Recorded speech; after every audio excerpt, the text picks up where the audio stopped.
Most vaccines do not fail farmers. Farmers rather fail vaccines. Most farmers do not want to go into poultry. And do you know why? Because of vaccination failure. There is a major form of distraction in poultry production. I can recall a number of farmers that face vaccination failure. They never bounce back in the poultry industry. Most people would deem poultry as a risky business because of vaccine failure. And that is what this video is supposed to teach you. Whatever you need to know about vaccines and vaccines failure, so that as a farmer, as a new entry, you are not going to face this catastrophic event in poultry production. Once again, my name is Dada Farms. Basically, what we do here is to give you insightful videos in poultry production. Don't just look out for the norms. I will go deeper into what you need as a farmer to succeed in poultry. So let's get into our main topic for this video, which is vaccine and vaccine failure. So what are vaccines? Basically, vaccines are either live or killed microorganisms or part of the organism that has been administered to live organism. With regards to our field, we are talking about poultry, to trigger an immune response against a specific kind of disease. Most of the vaccines in poultry productions normally tackles viral disease, but there are a number of vaccines that also tackle bacterial disease. So we have the likes of Gumboro Intermediate, Intermediate Plus, Lasota, MA5 Clone 30, Fowlpox vaccine, Egg Drop Syndrome vaccine, as well as others. We also have vaccines for coryza, for salmonella, and other microbial infections caused by bacteria. Now, vaccines will fail if you don't understand the mechanism that vaccine works. When we talk about vaccine failure, we are talking about the event where vaccines are being administered to birds, but here's the case: the birds will not be able to build immunity against that field disease. So assuming you administer Newcastle vaccine to your birds, and later your birds acquire Newcastle, that is a vaccine failure. You can also talk about Gumboro vaccine. When you administer it to your birds and your birds get infected, tells you that you are facing vaccination failure. Vaccination failure is no joke. You can lose as high as 100% of your birds. Probably you've been seeing videos about people losing their chickens with pile-up mortalities, and most of them is vaccination failure. So subsequently, viewers, let's delve into what causes vaccination failure and how we can tackle it as farmers. So the first causative agent of vaccination failure is poor storage of the vaccine. Now, vaccines are live or dead organisms, but then they need to be kept in the cold chain. Talking about the cold chain, I'm talking about 2 to 8 degrees, which is the normal refrigeration temperature to store most of this vaccine. We have the likes of RX vaccine that have been stored in liquid nitrogen. Normally, farmers do not even have access to these vaccines because they are being administered at the hatchery. But the ones that we use on the field, they are normally being stored within 2 to 8 degrees. So assuming there is a break of this cold chain from the distributor, from the manufacturer to the farmer, the vaccine or the microbes will be rendered inactive. So assuming you go in to vaccinate your birds with that vaccine, it's not going to work. So the vaccines are not supposed to be exposed to higher temperature, because if that happens, the vaccines as live organisms are going to disintegrate, and that is going to affect the performance of the vaccines because they are live. If the vaccines are also exposed to extremely cold temperature, lesser than 2 degrees Celsius, that is going to distract the cells of the vaccines and it's going to render it inactive. So then vaccines has to be stored within 2 to 8 degrees Celsius. So anytime you're going to take your vaccines from a distributor, make sure that you are going with thermostats that can be able to keep the vaccine at its core temperature before administration.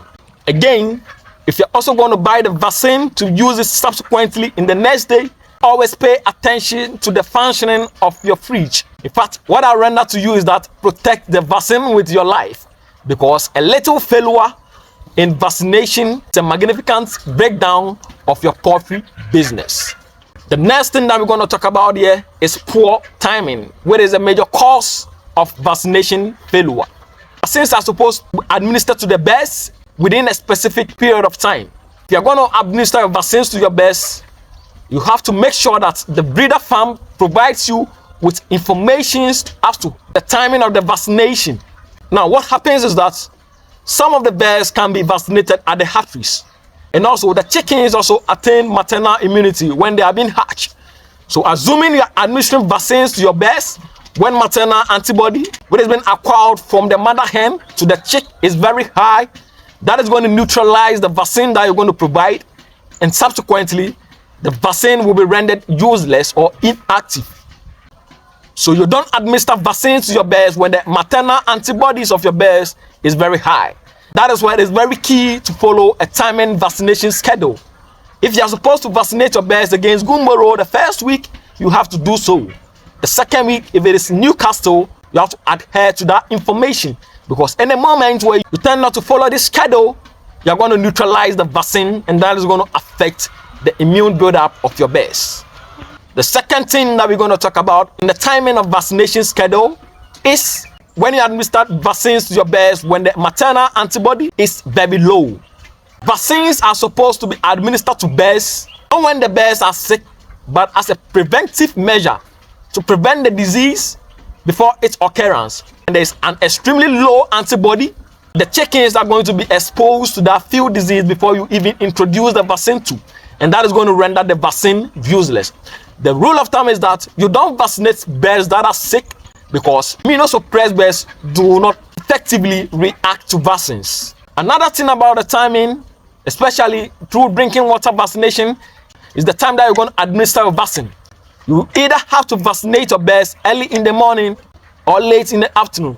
The analogy is that you don't want your bears to be highly stressed with heat when you're vaccinating them, because that is going to suppress their immunity and subsequently is going to affect the development of antibody. Another causative agent of vaccine failure is the way of administration. If you are supposed to use a vaccine through drinking water, do so. If you are supposed to spray the vaccine, if it is an ocular vaccination through the eyes, intramuscular vaccination, keep heed to that information, because a deviation of this administration system is going to affect the potency of the vaccine. That is going to cause vaccination failure. Now, let's talk about drinking water vaccination and what you need to know as a farmer. Drinking water vaccination is one of the most complicated vaccination programs that you can ever think of.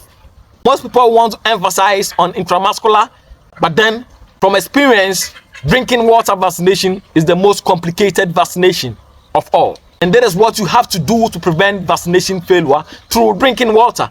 Now, the first thing that you have to consider is the amount of dose of vaccine that you are supposed to provide to your bears. Most of the vaccines that I know contains 1,000 doses of the live organism. And these 1,000 doses are supposed to cover 1,000 bears. So it becomes too difficult to get vaccines for a few number of bears, like 200, 300, or 500.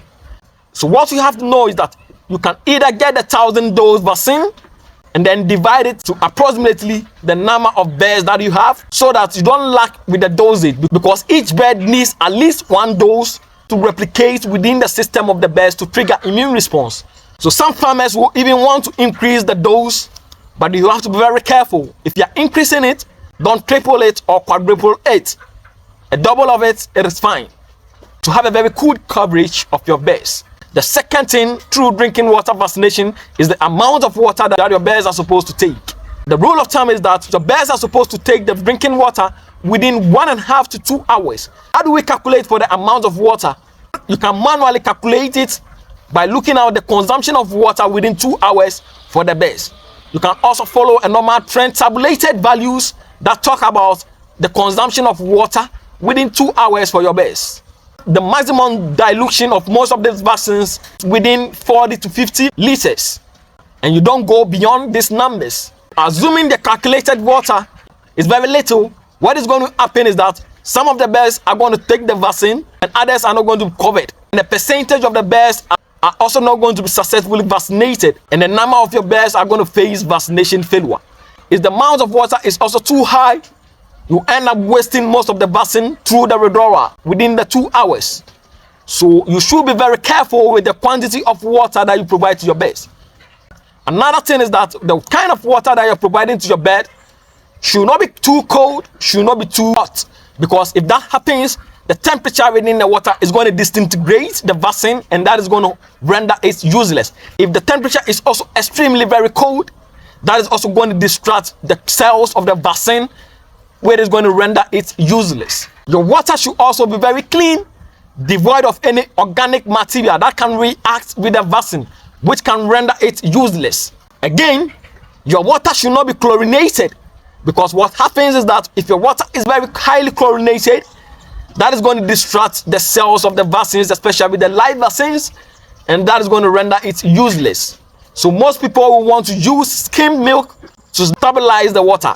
There is also commercial stabilizers that if you can afford, you can buy to stabilize the chlorine quantity of the water, which will render it safe for the administration of the vaccine.